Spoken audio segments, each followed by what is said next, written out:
정부가 추석 연휴 기간 응급실 상황에 대해 큰 문제가 없었다고 진단했습니다. 그런데 연휴 때 부산에서 숨진 30대 여성에 대한 소방청 문건을 확인해 봤더니 92번이나 병원 이송을 문의했지만 결국 병원을 찾지 못했습니다. 이혜선 기자입니다. 추석 당일인 지난 17일 새벽 2시 15분, 부산 영도구에서 30대 여성이 경련과 의식장애 증상을 보인다는 신고가 119에 들어왔습니다. 약 2시간 전 이미 불안 증세를 신고했던 여성이었습니다.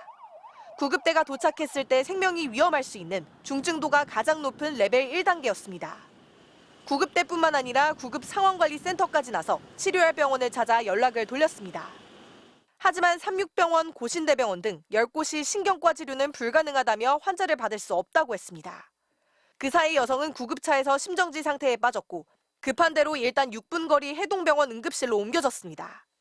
심폐소생술과 약물 투여로 의식이 일시적으로 돌아왔지만 해동병원은 치료할 수 있는 의료기기가 부족해 상급병원 이송을 요청했습니다.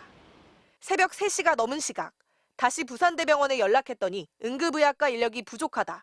동아대병원은 외과 계열 인력이 부족하다는 답변이 돌아왔습니다. 해운대 백병원도 의료진이 부족하다며 환자를 받지 않았습니다.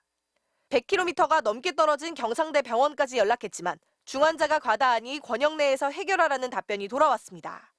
결국 충남 천안에 있는 순천향대 병원까지 전화했지만 검사 결과 없이 환자를 수용할 수 없다고 했습니다.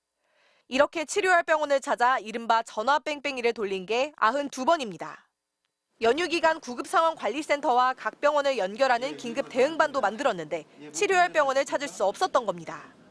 카톡 대응방이 병원의 정보 파악이 목적이지 응급실 전화 뺑뺑이에 중대한 영향을 미치는 의료 인력, 자원, 수용 능력과 크게 상관없기 때문에 근본적인 대책은 아니라고 봅니다. 결국 여성은 3차례 더 심정지 상황을 겪으며 오전 6시 25분 사망했습니다.